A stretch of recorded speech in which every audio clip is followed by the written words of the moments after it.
to media and everything else. If someone has a phone on them, they're not going to, we've been talking for 16 minutes. No one in theory is going to sit there and watch a 16-minute video.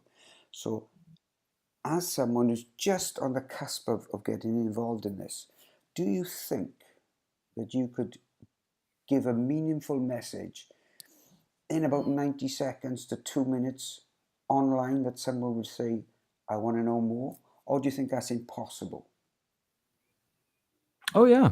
Yeah, no, I think 90-minute segments are important. I think we've lost the art of being able to preach. How Spurgeon, funny enough, he's got a whole chapter in his book, Lectures of My Students, on open air preaching. And we've lost the ability to preach the gospel in public spaces, because when you're sharing the gospel in public, and I don't mean like you have to be on a soapbox like in front of Tesco. You and I remember doing those. We remember those days. But there are other ways. You know, I planted a church in a Starbucks, and there was a way to have, we had a discussion group, a reading group in the middle of Borders Books, may they rest in peace, and Starbucks.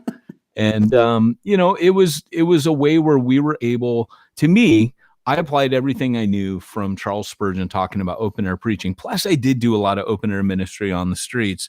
But Spurgeon said this. He said, if you're going to make it out there on the street, every sentence has to be like a bullet. So if you give me 90 seconds to shoot, how many bullets can I fire in 90 seconds? How many gospel bullets? You're actually giving me a lot more space, because it is one or two phrases when people are walking past you on the streets, and you have to learn to master that. My mentor and someone that you did a lot of great work with was the master of the 10-minute sermon. That guy could get more in 10 minutes than most people can in an hour. And I remember coming from America where we preach an hour, and I remember asking him, how did you do that? And his it was kind of like Bob Newhart. The American audience will understand this. He was like, just stop it, just stop at 10 minutes.